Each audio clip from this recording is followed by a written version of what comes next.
السلام عليكم طلابنا الغاليين، مستمرين معاكم في السلسله بتاعتنا، تجربتنا والتوصيات بتاعتنا اللي احنا بنجربها ونرشحها ليكم، سواء كتب، كورسات، افلام، اي حاجه مفيده بنرشحها ليكم بحيث تستفادوا منها. النهارده جايب لكم معايا كورس هو حرفيا فوق الممتاز، وهو كورس اسعافات اوليه. ثانيه، انا اصلا ليه اخد كورس اسعافات اوليه؟ والله ليه اخد كورس اسعافات اوليه؟ شفت حد عنده ضغط واللي البلد كلها عنده ضغط، حد عنده سكر البلد كلها عنده سكر. تعرف تفرق بين الضغط العالي والواطي؟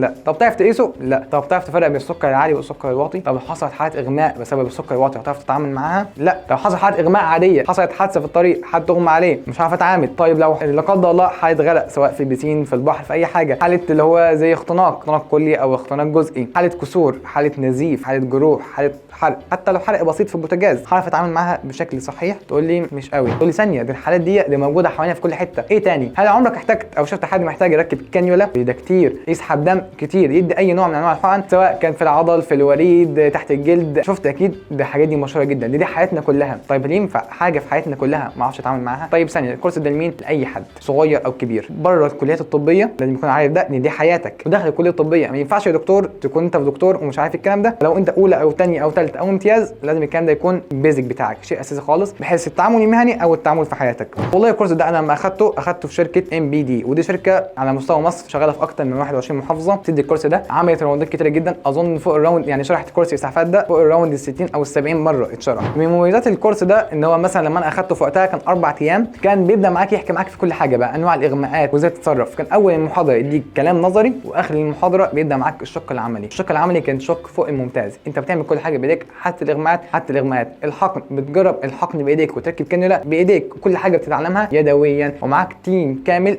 تيم كله من الكليات الطبيه مجهز ليك انت بس، بحيث يقول لك اللي مش فاهمه وانا معاك. اخر الكورس كان بيكون فيه امتحان عملي وامتحان شفوي على اكتر من 3-4 لجان، وبعدين بيكون فيه ليك شهاده وبس، وبيكون فيه تقييم. والكورس كان فوق الممتاز بصراحه، وانا اديله 10 من 10. ده من ناحيه تقييم انا، عشان انا اخدت الكورس قبلك. استنونا في فيديو جديد ان شاء الله نتكلم فيه عن تجربه جديده او توصيه جديده ليكم. السلام عليكم.